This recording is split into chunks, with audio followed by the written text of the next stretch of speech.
Eu era protestante de berço, né? Criada numa igreja batista. Tinha a Bíblia como a minha única referência de fé, né? Minha única referência de cristianismo.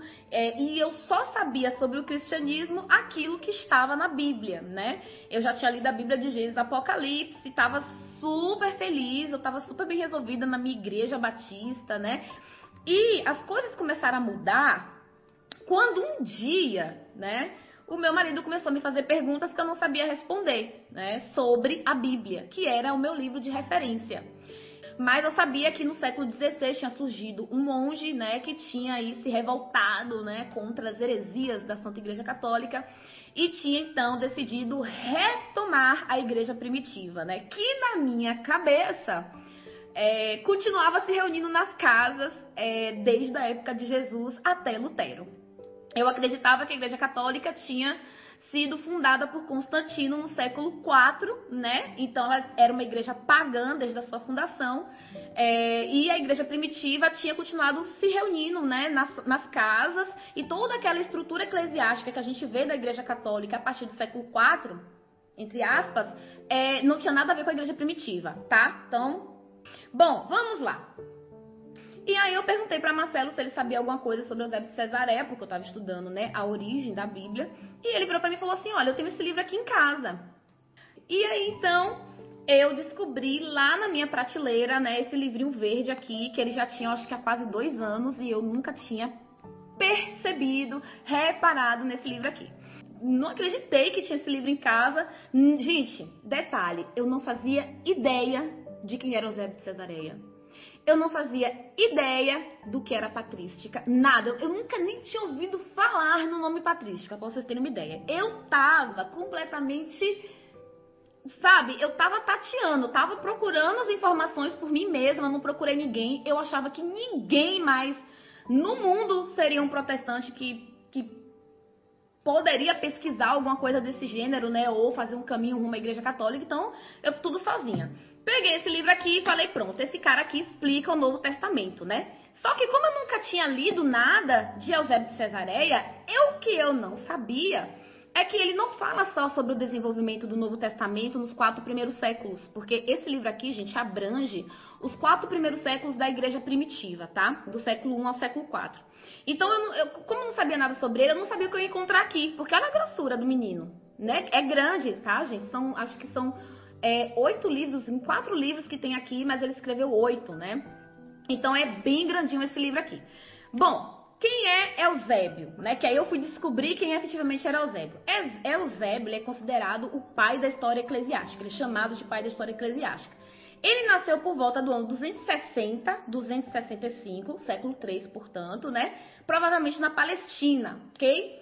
Eusébio era historiador, tá? E ele escreveu a história eclesiástica por volta do ano 311 depois de Cristo, tá?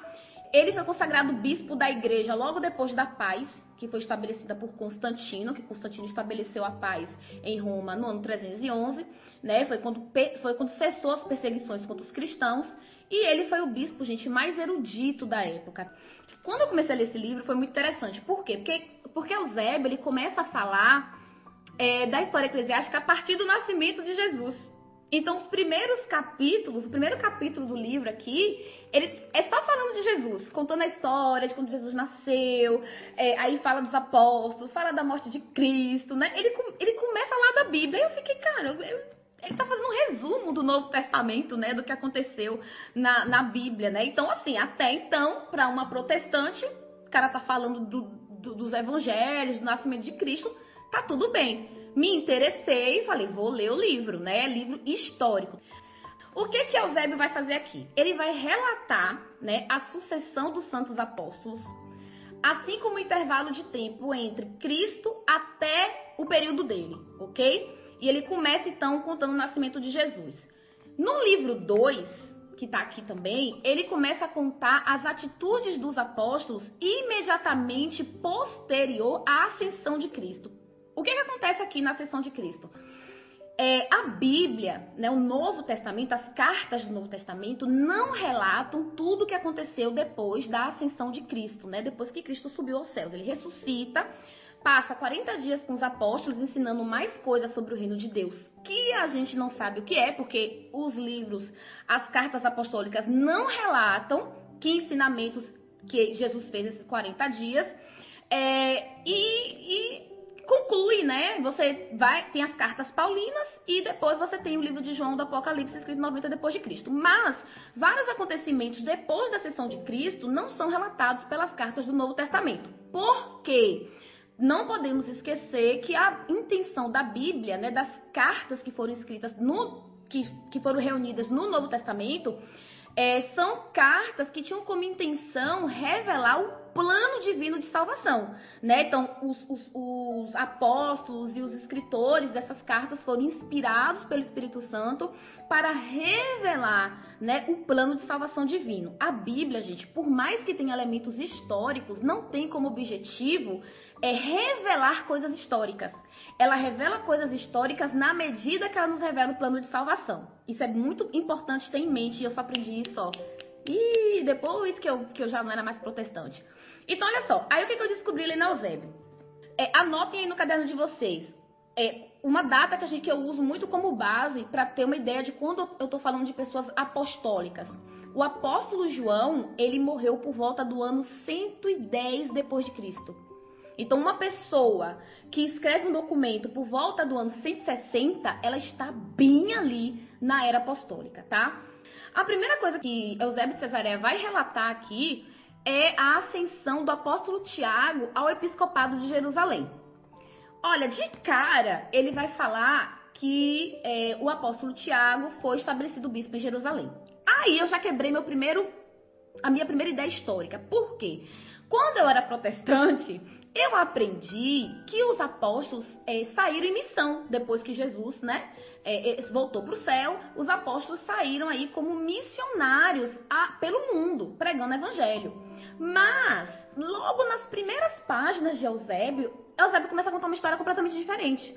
Ele começa a falar, olha, o apóstolo Tiago foi estabelecido bispo da igreja de Jerusalém. Ou seja, não é que eles saíram como missionários, sabe? Assim, como missionários como a gente vê hoje, né? Viajando de cidade em cidade. Aconteceu, mas não da forma como a gente pensava. Tiago mesmo ficou responsável pela igreja de Jerusalém. Primeira coisa que eu descobri. Aí eu já fiquei meio assim, né? Cabreira. Falei, cara, né? Vamos descobrir mais aqui. Aí a Eusébio fala, né, que a Tiago, João e Pedro, o Senhor concedeu revelações após a sua ressurreição, que é aquilo que eu tinha falado para vocês, né? Jesus passou 40 dias depois que ele ressuscitou, tá lá em Atos 1, versículo 3, ensinando coisas sobre o reino de Deus para os apóstolos. E aí ele fala que Tiago, João e Pedro, que teriam sido os 3 apóstolos que receberam essas revelações, transmitiram essas revelações ao restante dos apóstolos, e aí vem outro babado. E estes transmitiram essas revelações aos 70 discípulos. Aí eu já parei. Eu falei, segunda grande revelação, os apóstolos tiveram discípulos. Gente, não estou falando de conjecturas, eu estou falando de relatos históricos e verídicos, relatados por mais de um historiador, porque Eusébio não fala da cabeça dele, ele pega documentos de vários outros historiadores.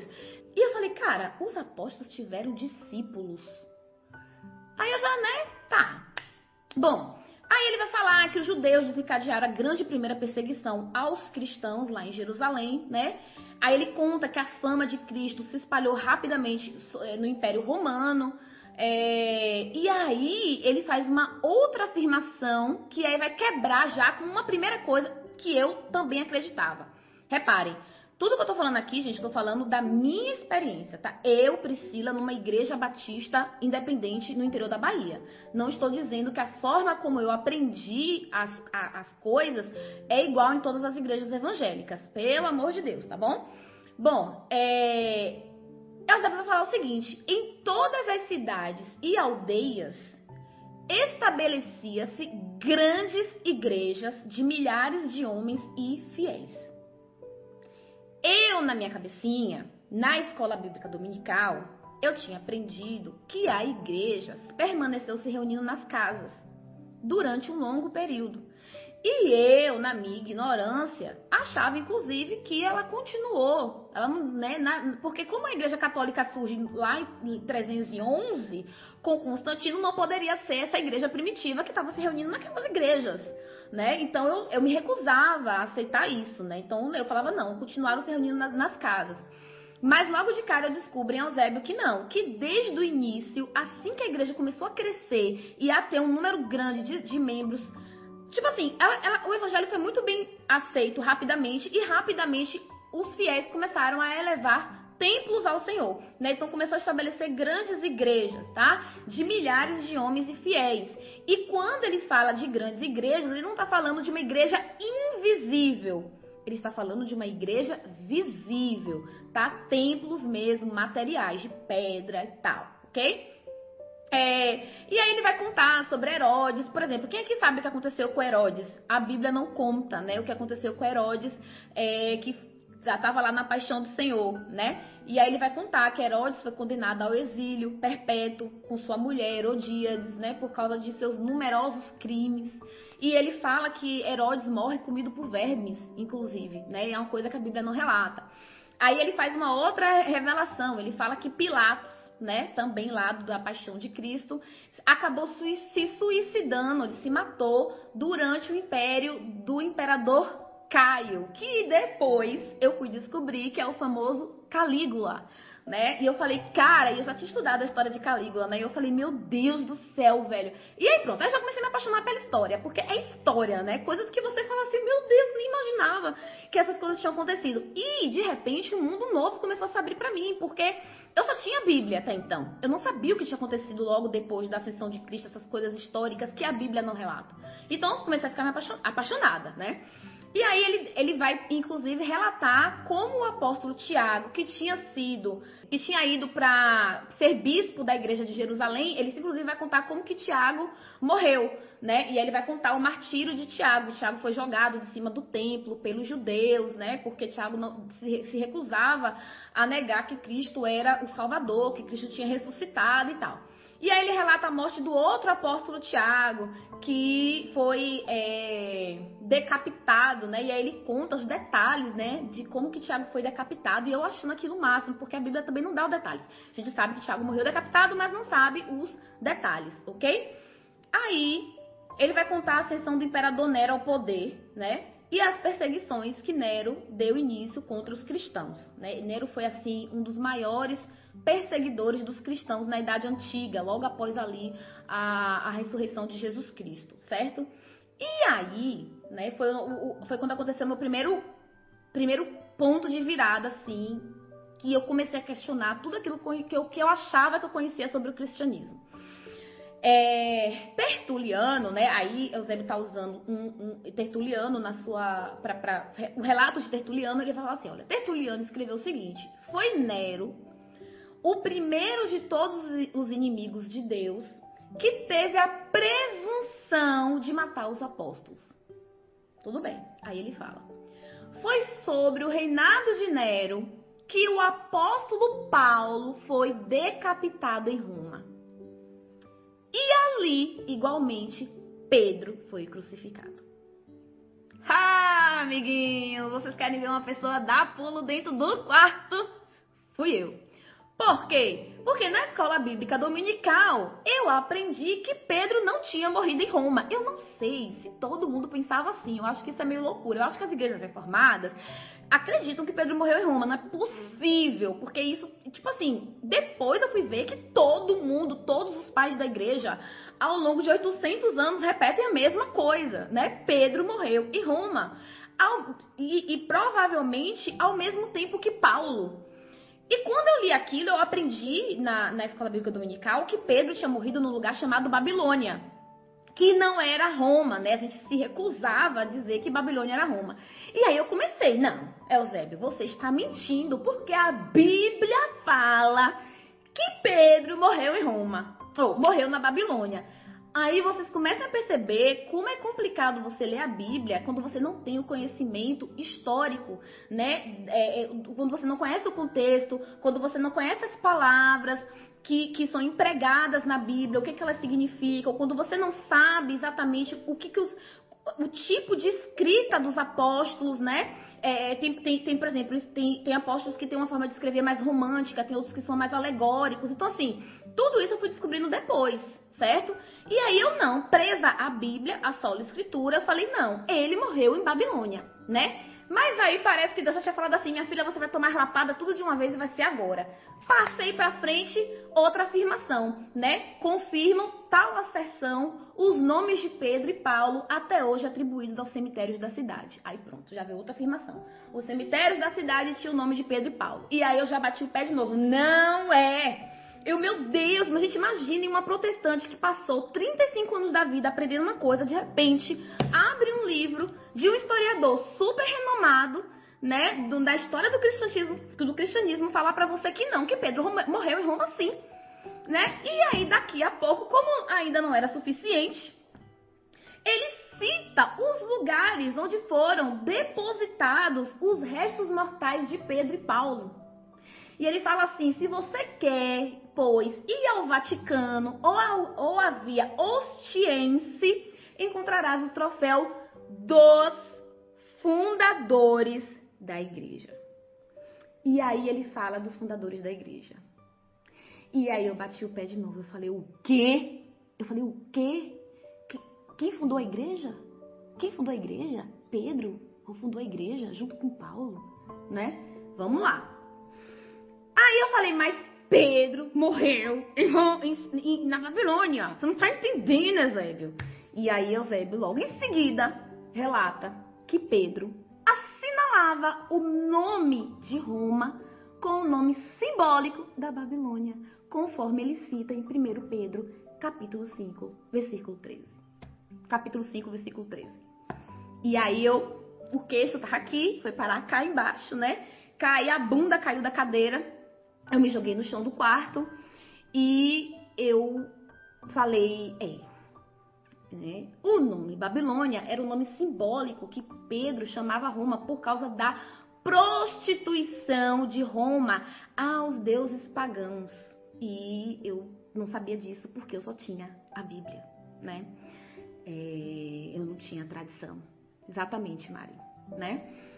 Então, esse foi o grande primeira descoberta que eu fiz na patrística, né, lendo Eusébio de Cesareia, que Pedro efetivamente tinha morrido em Roma enquanto fundava a Igreja de Cristo. E como se não bastasse, Eusébio de Cesareia vai dizer que o primeiro bispo de Roma, após, né, a morte, o martírio de Pedro e Paulo, tinha sido Lino. Ele tinha sido bispo de Roma, né? Ele fala que Lino obteve o episcopado, e episcopado significa bispo, né? E ele fala que esse Lino, inclusive, é citado na carta de Paulo a primeira carta de Paulo aos Timóteos. Ele faz lá uma citação a Lino. E aí eu falei, Roma teve bispo, né? E Lino foi sucessor de Pedro. E aí, vocês imaginem como que minha cabeça começou a ficar. Eu estou falando para vocês de dados históricos, gente. Ninguém pode chegar aqui e dizer, isso não aconteceu. Entendeu? Não pode acontecer isso aqui. Irineu de Leão, no ano 150, o apóstolo João morreu no ano 110. Irineu de Leão escreve no ano 150, apostólico. Ele vai falar, após ter fundado e edificado a igreja, os apóstolos entregaram a Lino o munus episcopal, gente! Ai, gente, eu não posso lembrar do que eu senti na época que eu li essas coisas, porque a primeira coisa que eu falei assim, da igreja católica não tá mentindo. E por que não tá mentindo? Porque tá registrado. Historicamente, não tem como você dizer que Pedro não fundou da igreja. É porque eu não quero xingar, mas eu xinguei horrores, tá? Eu xinguei horrores lendo esse livro, xinguei Eusébio, horrores também. E, como se não bastasse, Orígenes também vai declarar, Pedro, sobre quem está edificada a igreja de Cristo, contra a qual não prevalecerá as portas do inferno. E eu me joguei no chão e eu comecei a gritar, Marcelo, meu marido, Marcelo, corre aqui! E ele, o que foi? Pedro morreu em Roma! Pedro edificou a igreja! Meu Deus, a pedra era Pedro! E eu aprendi, gente, na escola bíblica dominical, que quando Cristo fala assim, você é Pedro, e sobre esta pedra eu edificaria a minha igreja, eu tinha aprendido que quando Jesus fala sobre esta pedra eu edificaria a minha igreja, ele está falando dele mesmo. Porque o professor da EBD falava que Jesus estava se referindo a ele mesmo. E eu bati o pé, Jesus. Aí, de repente, está aqui a verdadeira interpretação da passagem, né? Feita por um historiador e por outros historiadores e cristãos do período, afirmando que sobre Pedro estava edificada a igreja.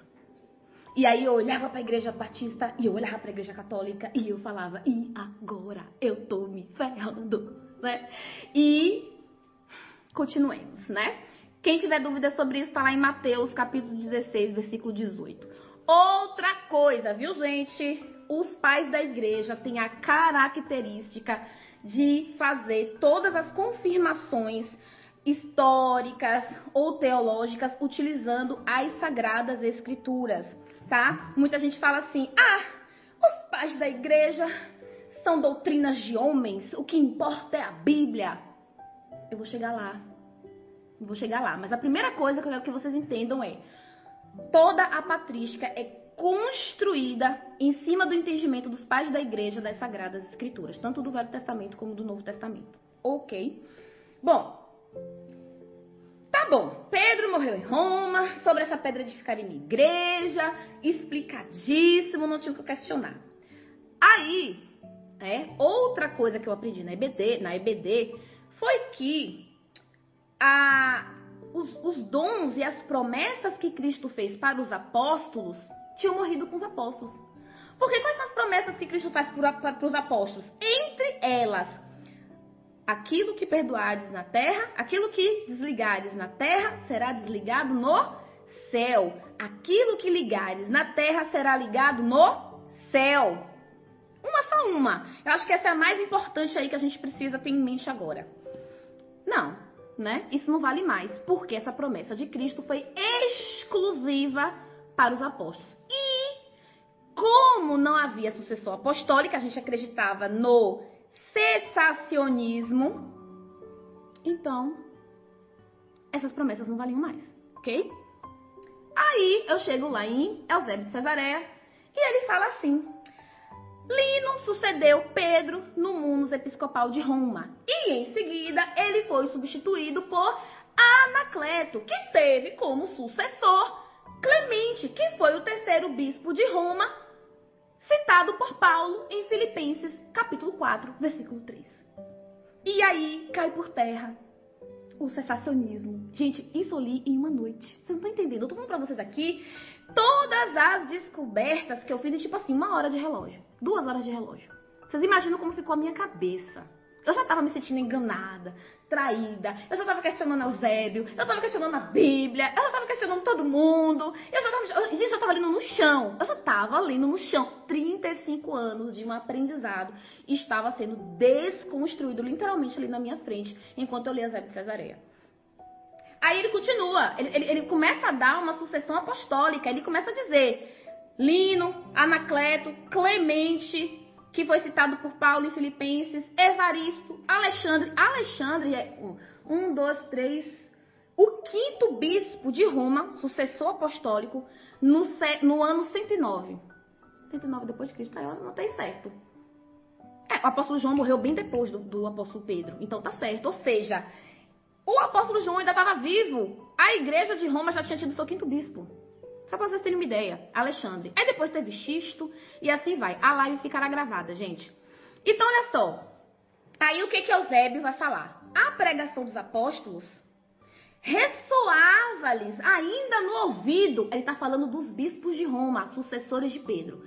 A pregação dos apóstolos ressoava-lhes ainda no ouvido e tinham diante dos olhos a doutrina que os apóstolos lhes transmitiram. Aí eu vou dizer pra vocês, sabe quem escreveu a patrística, meus amores? Principalmente os padres apostólicos, que é... Eu não peguei o livro. É um dos livros da patrística. Esses homens, que muitos, quando eu vou falar aqui, eu não quero me referir a religiões, viram e falam assim, a protestante se converteu porque ficou lendo livro de homens, porque a patrística é livro de homens. Esses homens que foram sucessores dos apóstolos, que tinham guardado viva ainda nos seus ouvidos a pregação apostólica, foram eles que escreveram a patrística. E você tá aí chamando os sucessores dos apóstolos de simples homens. Foram eles que sentaram a bundinha na cadeira para definir quais eram os livros do Novo Testamento que ia estar composto ali na Bíblia pra gente, 2000 anos depois. Os homens que vocês falam, que são simples homens de doutrina de homens, que não foram inspirados pelo Espírito Santo, não. Foi acho que a quinta descoberta que eu fiz em 2 horas de relógio. A grande mentira que eu aprendi durante os 5 anos da minha vida. Bom, eu fico emocionada, tá, gente? Já vou voltar, vou me recompor. Pra vocês terem uma ideia do que eu tô falando, Clemente de Alexandria, Clemente de Alexandria foi o 3º bispo de Roma. Ele está na patrística, tá? Ele é um dos padres apostólicos. Aqui. Padres apostólicos, esse livro aqui. Esse livro aqui, gente, é o volume 1 da patrística, porque esse livro aqui, ele contém as cartas dos padres apostólicos mesmo, aqueles que viveram no mesmo período que os apóstolos, ou que sucederam os apóstolos, imediatamente os apóstolos, ok? É esses aqui. Clemente, que é o 3º bispo de Roma, Clemente Romano, as cartas que ele escreveu, apologéticas, estão aqui, tá? Está aqui. É uma das cartas dele. Inclusive, uma das cartas que ele escreveu, junto com... Nessa obrazinha aqui, ó, pequenininha, porque são cartas. Tem também a Didaquê. A Didaquê foi o primeiro catecismo escrito na história da doutrina cristã. E foi escrito por volta do ano 70 depois de Cristo. Provavelmente Pedro e Paulo ainda estavam vivos. Tá aqui a Didaquê, primeiro catecismo. Tem gente que fala assim, o catecismo não substitui a Bíblia, o catecismo não precisa. Então vocês me explicam por que tem catecismo no ano 70 depois de Cristo. Por quê? Eu quero entender, porque eu não vou dizer coisa pra vocês, gente. Eu não sou intelectual, não. Mas eu leio o negócio e tenho que entender. Eu tenho que entender por que, então, que a igreja produziu um catecismo naquele período, se a Bíblia é suficiente. Pronto, você tem a Bíblia, não precisa de mais nada. Você mesmo lê, você mesmo interpreta, você mesmo entende. Ninguém precisa te explicar. Eu quero entender, então, né? Mas vamos seguir aqui com a nossa viagem pela história do cristianismo. Bom, Clemente Romano, que foi esse 3º bispo de Roma, tem as suas cartas aqui, se vocês quiserem ler. A Didaquê também está aqui.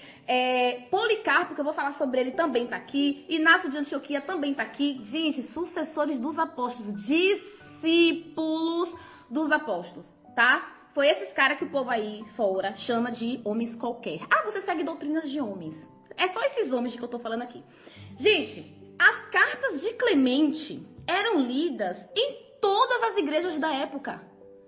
Elas eram lidas no mesmo pé das cartas paulinas, das cartas de Paulo. As cartas de Clemente quase entraram no Novo Testamento. Quase!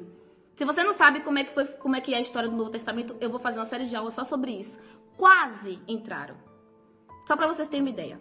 Primeira coisa, durante 400 anos, gente, a gente não teve um canon fechado do Novo Testamento. Foi assim, tipo, na mesma noite eu descobri isso, né? Os apóstolos não usaram o Novo Testamento. Eles não escreveram o Novo Testamento enquanto as coisas aconteciam, entendeu? Paulo não escreveu aquelas cartas para compor um novo... Ninguém, nenhum dos apóstolos escreveu nada pensando em fazer Novo Testamento. Foi logo uma das outras coisas que eu descobri, tá? O que importava para os apóstolos era a tradição oral, era aquilo que era ensinado oralmente. Inclusive, quem escreveu os evangelhos foi Mateus, apóstolo Mateus e apóstolo João. E João só escreveu por último, porque todo mundo já tinha escrito, porque ele não escrevia nada. Tudo dele era oral, era boca, era falado. Ele só escreveu porque ele percebeu ali que faltava algumas coisinhas nos outros 3 evangelhos, e aí ele decidiu escrever o evangelho da visão dele. Mas Lucas, por exemplo, era discípulo de Paulo. E Lucas que escreveu o evangelho de Lucas, não foi Paulo. E Marcos era discípulo de Pedro. Quem escreveu o evangelho de Marcos foi o discípulo de Pedro segundo Eusébio de Cesareia nos relata, ouvindo as pregações de Pedro. Pedro não parou para ficar ditando o evangelho para Marcos, não. Pedro estava preocupado com isso, não. A preocupação de Pedro era o evangelho oral. Marcos só escreveu o evangelho de Marcos porque o povo de Roma, querendo ter algo registrado dos ensinamentos de Pedro, pediu a Marcos para escrever aquilo que Pedro ensinava oralmente, tradição oral. Outra descoberta na mesma noite, a importância da tradição oral para os pais da igreja, para os apóstolos, né? Nenhum deles tinha pensado em deixar nada escrito, não, ok? Então, assim, as igrejas, elas não tinham esse canon fechadinho do Novo Testamento como a gente tem hoje, não, tá? Então, vamos repensar o solo escritura na vida da gente aí, né? Bom, continuando, né? Além da sucessão apostólica em Roma, Eusébio vai descrever a sucessão apostólica nas outras regiões. Ele vai falar da sucessão apostólica em Jerusalém, em Alexandria, em Antioquia, tá? Então, o episcopado era transmitido.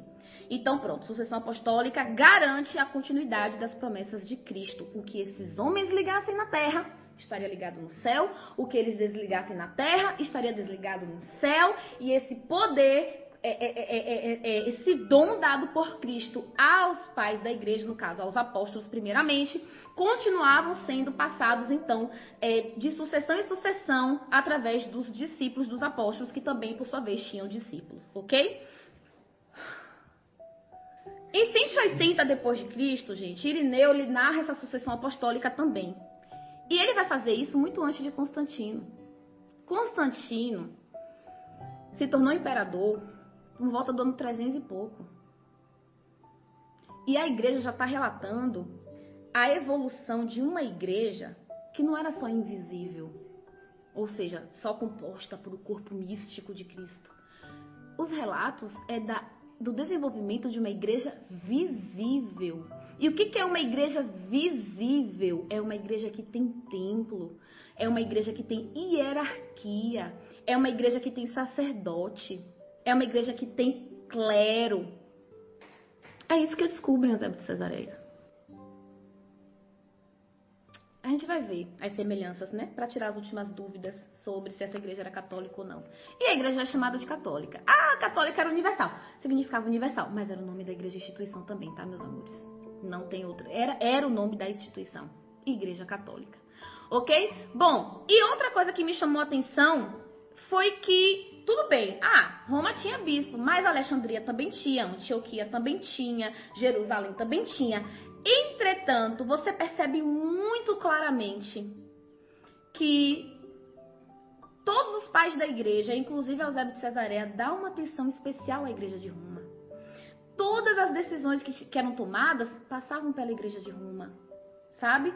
Então, assim, o negócio, a igreja de Roma ali em destaque, né? Até que eu vou encontrar depois, nos padres apostólicos, aqui em Inácio de Antioquia, ele se referia à igreja de Roma como a mais excelente de todas. Ela era a mais antiga, porque ela foi fundada pelos apóstolos Paulo e Pedro, né? Cujo Pedro foi o primeiro bispo, e ela era a mais excelente de todas. Todas as reuniões, os bispos, os sínodos, os concílios, tudo tinha que passar pela igreja de Roma, pela autoridade da igreja de Roma. Tá? Então se acrescentou católica, porque a igreja é universal. Apostólica, porque ela é derivada da sucessão apostólica, e romana, porque ela foi definida como a religião oficial do império depois da vitória de Constantino no poder. A grande questão é que a Igreja Católica Apostólica já existia antes de Constantino, porque o que eu tô falando para vocês aqui, Constantino nem sonhava em nascer, ok? Então, vamos lá. Eusébio vai contar pra gente a história de Policarpo. que está aqui também nos Padres Apostólicos. Ele era um bispo da igreja de Esmina, muito, muito santo, um cara muito famoso, né, que foi companheiro aí dos apóstolos. Policarpo foi companheiro dos apóstolos, ok? Ele também vai citar Papias, né, que está aqui também, que foi discípulo do apóstolo João, companheiro de Policarpo, bispo da igreja de Hierápolis, né? E ele vai citar Santo Inácio de Antioquia, que também está aqui nesse livro, Padres Apostólicos, né, que foi bispo de Antioquia. Santo Inácio de Antioquia, que está aqui, ele foi martirizado pelas feras. E Policarpo, ele vai escrever, reparem, vamos lá. Policarpo escreve que os mártires não morreram em vão, ok? Mas que eles estão junto do Senhor por causa dos sofrimentos que participaram. Na mesma noite, eu li isso aí. E eu falei assim, esse cara tá falando da comunhão dos santos? Né? Porque o que a gente aprende? Os santos da Igreja Católica estão mortos. Quando eu faço uma oração para a Virgem Maria, isso era o que eu falava, né? Eu virava para os católicos, gente, eu era assim, meu Deus, me perdoe, eu evangelizava os católicos bem assim. Quando você ora para Maria, você está orando para uma mulher que está morta, porque ela está esperando para ressuscitar. Gente, é sério, eu não entendo como é que eu falava essas coisas. Que a Bíblia deixa tão claro que quando você morre, o que morre é o corpo, né? A alma é imortal. E aí a Bíblia toda dá exemplos, né? Você tem a parábola do rico e do Lázaro, que eles já morreram, né? Lázaro está em Abraão e o rico está no inferno, né? Você tem Moisés e Elias que se encontram com Jesus, né? Na noite da paixão de Jesus, né? Você tem o Apocalipse inteiro, né? E aí de repente ele vem e fala que os mártires estavam junto do Senhor. Pá, primeira. Falei, tá. Estão juntos do Senhor. Tá, tudo bem, né? Por causa do seu sofrimento. Tá, foram pro céu. É digno, é justo eles irem pro céu, porque os caras morreram por amor a Cristo, né? E aí o Eusébio começa a contar a história do martírio de Policarpo. Então ele vai dizer que Policarpo, que era discípulo dos apóstolos, né? Que era famoso pela sua santidade, né? Ele foi preso e aí o imperador leva ele lá pra... gente, como é o nome daquele lugar que a galera morria? Esqueci o nome. Pra aquele ambiente lá que todo mundo ia assistir. E aí eles amarraram Policarpo e eles tentaram queimar Policarpo, né? Tocar fogo no corpo de Policarpo. Aí ele conta um fato que aconteceu, que é relatado pela tradição da igreja. Ou seja, pessoas, né, escreveram e relataram aquilo. Que quando Policarpo foi ser morto, fez a fogueira que era para ter queimado Policarpo, fez uma abóbada. O fogo fez uma abóbada ao redor de Policarpo e não queimou o corpo de Policarpo. E as pessoas começaram a ficar... No Coliseu, isso, Alexandre, obrigado. E as pessoas começaram a ficar impressionadas com o que estava acontecendo. Aí o imperador mandou que o carrasco atirasse uma lança em Policarpo para ele morrer. E aí Eusébio conta que quando o carrasco joga a lança e a lança passa, né, passa o corpo de Policarpo, o sangue de Policarpo jorrou de tal forma, foi tanto sangue que jorrou que apagou o fogo da fogueira. Olha só essa história de martírio, né? E aí, meus amigos, ele vai relatar uma tradição da igreja. Que aí eu tive que falar, minha vida não vai ser mais a mesma, não. Olha o que ele vai dizer. A igreja de Esmina, de quem Policarpo era bispo, vai escrever uma carta relatando o martírio de Policarpo. Ele vai falar assim. Os soldados romanos, depois que Policarpo morre, né, cuidavam para que nem mesmo o cadáver fosse recolhido pela igreja, para a igreja não pegar o corpo de Policarpo. Apesar de muitos terem desejado possuir o corpo de Policarpo e ter uma porção das suas relíquias. Aí eu pergunto para vocês, para que a igreja queria o corpo de Policarpo? Para que queria relíquia de Policarpo? E aí a igreja continua. Os romanos tinham medo que o povo começasse a adorar o corpo de Policarpo.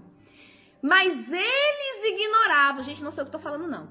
Tá escrito, eu tô lendo aqui no computador que eu coloquei. Eles ignoravam que jamais poderíamos abandonar a Cristo que sofreu pela salvação dos redimidos e a nenhum outro poderíamos adorar. A igreja, no século I, já estava respondendo às acusações de idolatria que as igrejas separadas da atualidade fariam contra a igreja católica. E eu vou continuar aqui contando para vocês por que eles refutam. Hoje, na atualidade, a acusação de idolatria, eles vão dizer contra os santos, né, da igreja. Nós adoramos Jesus por ser filho de Deus. Quanto aos mártires, nós amamos com razão, enquanto discípulos e imitadores do Senhor, para que nós possamos também nos tornar seus companheiros e condiscípulos. Mais tarde recolhemos os seus ossos, os ossos de Policarpo, mais preciosos que pedras. Ai, gente, eu fico arrepiada quando eu leio isso, meu Deus do céu. Ai, gente, vocês querem derrotar a conversacinha idiota de idolatria? Leia isso para a pessoa que estiver te falando.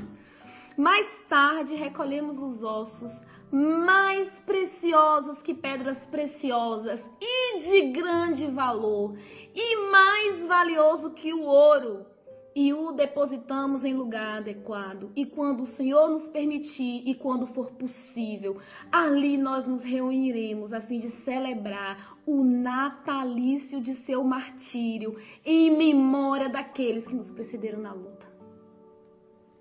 Eu sempre fico emocionada quando eu falo dos santos da igreja, porque até eu ler Eusébio de Cesareia, eu não conhecia santos extraordinários. Eu não sabia o que era santidade.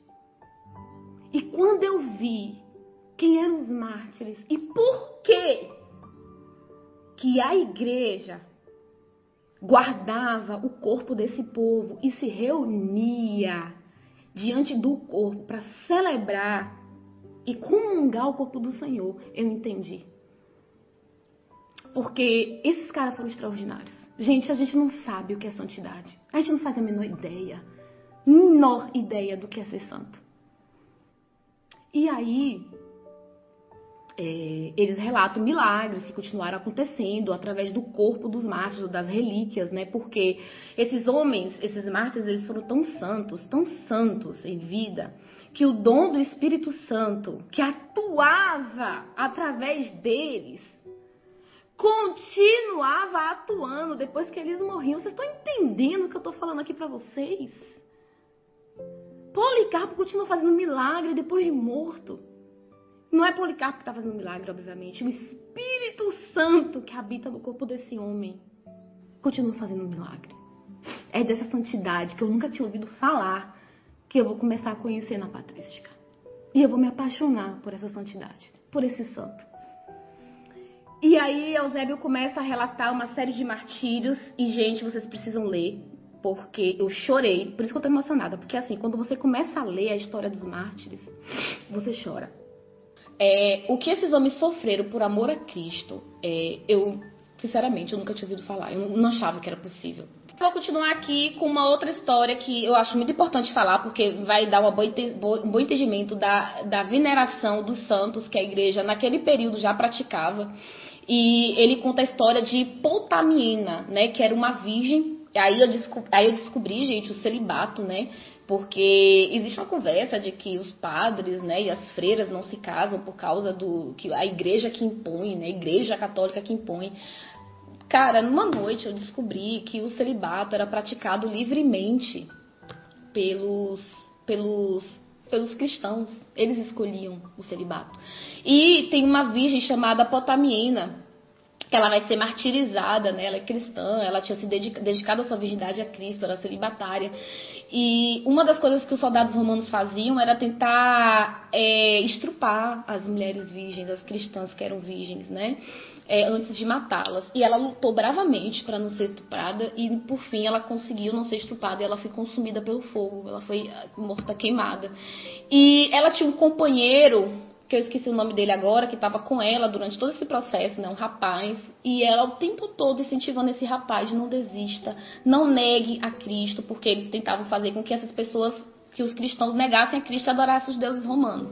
Não negue a Cristo, não desista do martírio. E aí ela vai falar uma coisa, ela vai dizer eu vou morrer. Pensa se você é capaz de fazer isso. Quando eu estiver junto do Senhor, eu vou reclamar você. Quando eu estiver junto do Senhor, eu vou reclamar a sua vida. O que é isso, se não é intercessão? Eu vou ficar emocionada várias vezes aqui, tá? Gente, me perdoe. Porque eu chorei na noite que eu li essas coisas. Porque eu me senti tão idiota. Eu me senti tão idiota. Pelas coisas que eu falei. Ai, como a gente é bobo. Bom, a intercessão dos santos está aí. Pela boca dos mártires. Você quer dizer que a intercessão dos santos é heresia? Chame os mártires de hereges. Chame os apóstolos de hereges. Chame os discípulos dos apóstolos de hereges. Eu pouco me importo com a sua teologia. Eu me importo com o que eles falaram. Porque se tem alguém que foi cristão primitivo e que viveu e que morreu por Cristo, foram eles. E se eles estão dizendo na boca da morte que eles vão orar por mim e por você, quem sou eu para dizer que isso é mentira? Dane-se a sua teologia. Mas vamos lá. Ai! Desabafo de ex-protestante. Bom, Dionísio vira e fala assim: nossos santos mártires, Dionísio no ano 200. Agora sentados ao lado de Cristo, quem fala que os santos da igreja estão mortos são mentirosos. Mentirosos, porque os pais da igreja nunca nos ensinaram isso. Não era assim que a igreja primitiva acreditava. Os mártires santos estão sentados ao lado de Cristo, são partícipes do seu reino, julgam com ele e com ele proferem a sentença. E se você não acredita nisso, leia Apocalipse capítulo 20, versículo 4. Tá lá. A testemunha, os mártires que foram decapitados por amor de Cristo, que estão na presença do Senhor, governando com ele. E eu nunca tinha reparado nisso. Eu li a Bíblia de Gênesis e Apocalipse e eu nunca tinha visto isso. E eu me pergunto, como que eu nunca tinha visto que Apocalipse é a maior revelação da intercessão dos santos? Eles se tornaram protetores dos irmãos lapsos. Apocalipse capítulo 20, versículo 4 fala: eu vi também tronos, eu estou falando da Bíblia agora, sobre os quais se assentaram aqueles que receberam o poder de julgar. Eram as almas dos que foram decapitados por testemunho de Jesus. E a gente fala que os santos da igreja são ídolos. Nós somos muito burros mesmo, gente. Ai, meu Deus, quanta ignorância. Eu me senti tão mal quando eu li todas essas coisas e parecia realmente que estavam caindo escamas dos meus olhos. Porque eu não entendo o tamanho desse tamanha escuridão que reinava sobre a minha mente, que eu não era capaz de ver o óbvio. E tantos protestantes não são capazes de ver o óbvio. E a gente comete tanta heresia por causa disso, né? Bom, mais pra frente, Eusébio vai falar o seguinte: sabemos que foram pintados, preservados, ícones em cores dos apóstolos Pedro e Paulo e do próprio Cristo. Citação ao uso de imagens dos santos da igreja, que não eram deuses, como vocês já perceberam, né? Mas eram pessoas que foram extremamente santas, como a gente nunca poderá imaginar. Demonstrando a todos a veneração que os homens de outrora e os atuais, quem está falando isso é Eusébio, no ano 311, gente, não sei o que estou falando. Eusébio está falando que os ícones pintados de Pedro e Paulo, do próprio Cristo, mostram a todos a veneração que os homens de antigamente e os atuais dedicavam aos homens santos, porque eles eram amados de Deus. Não porque eles são deuses, não porque eles são mediadores, mas porque eles são amados de Deus. Porque eles morreram de uma forma que você, que acha que é o santão e que fica falando que não existe, que todo mundo é santo, mentira! É mentira! Tem grau de santidade sim. E eu descobri isso lendo a vida dos mártires, porque eu não sou capaz de fazer o que Blandina fez. Eu não sou capaz de fazer o que Potamiena fez. Eu não era capaz de fazer o que eles fizeram. Eu não sou santa como eles. Você não é santo como eles. Baixa a bolinha, todo mundo aqui. Não existe esse negócio de, todo mundo é santo. Uma ova. Eu tô longe de ser santa, como esse povo foi. Leiam, estudem a vida dos mártires. E vocês vão entender do que eu tô falando. Então, os homens já eram venerados.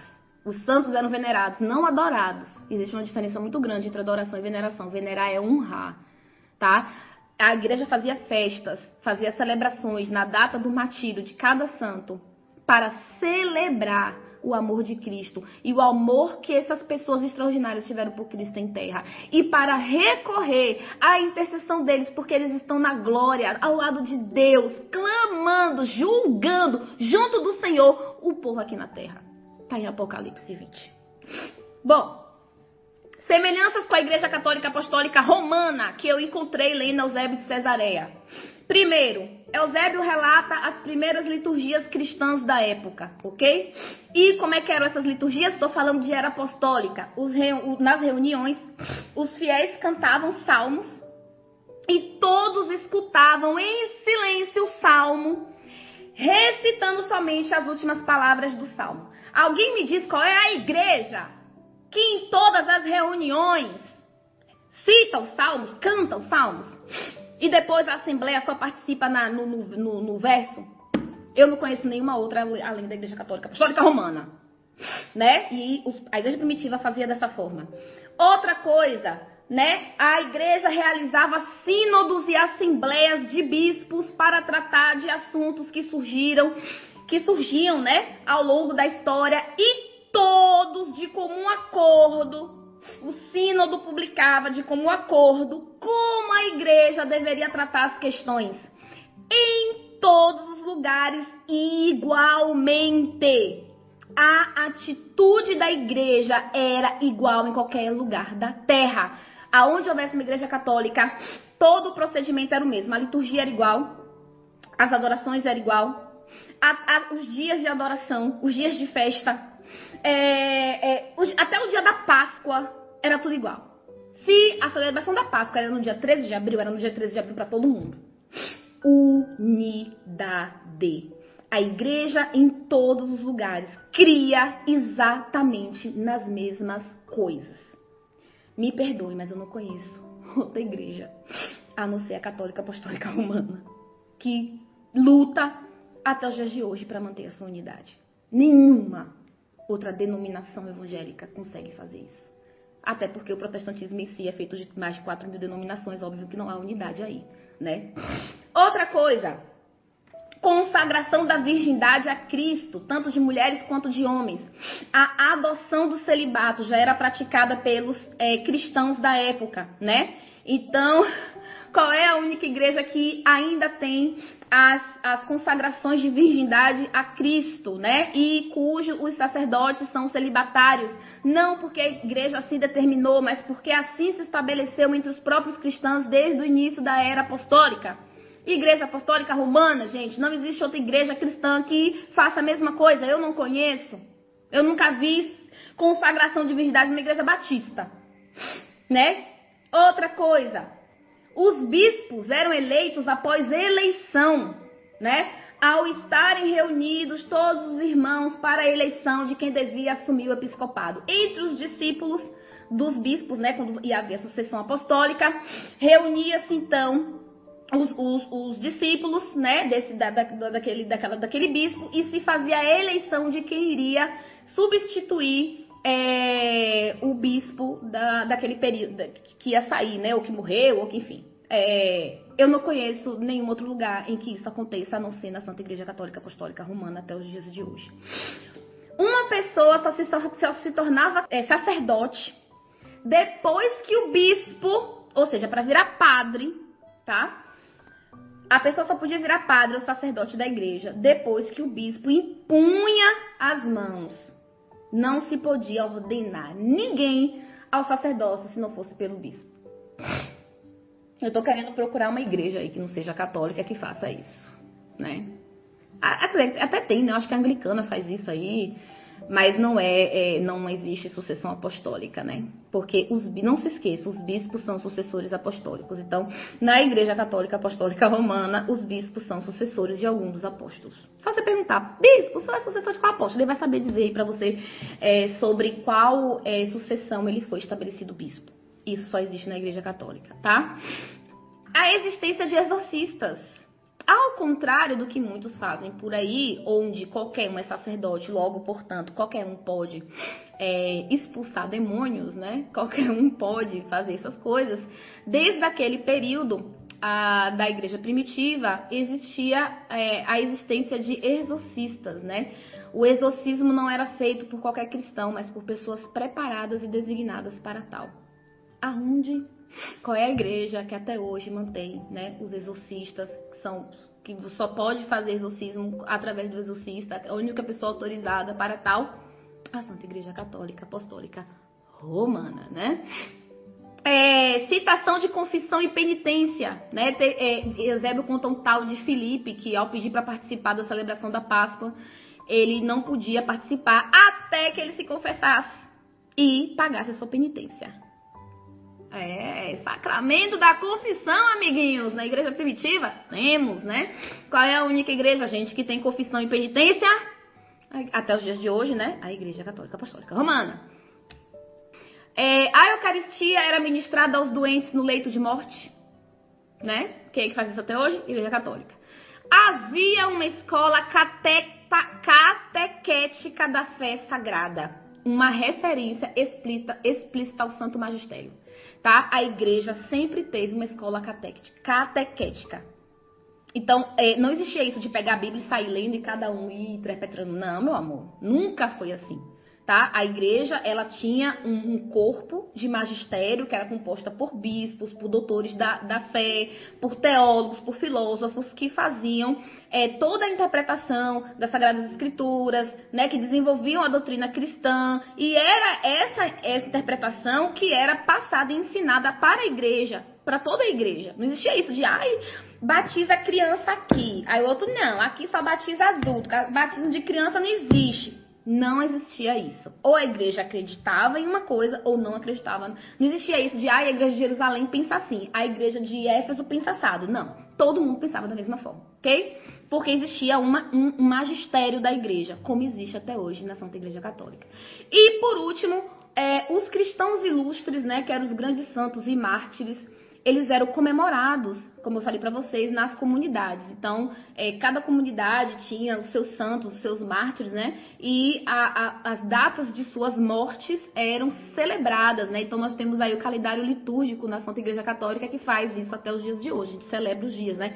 A gente tem o dia de São Sebastião, o dia dos apóstolos Paulo e Pedro, né? A gente tem o dia de Santa Giana, né? Enfim, a gente tem os dias aí dos nossos santos, né?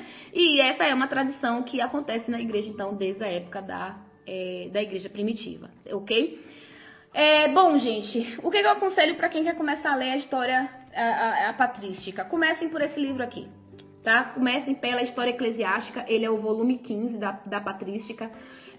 Por que eu aconselho começar por ele? Foi o livro que eu comecei, é o livro que, para quem nunca leu nada de teologia, de filosofia, que normalmente sabe o que é o catecismo da igreja, é um livro histórico, é um livro que vai te dar uma noção geral do que aconteceu na história da igreja e vai te apresentar os grandes personagens da história eclesiástica dos 4 primeiros séculos.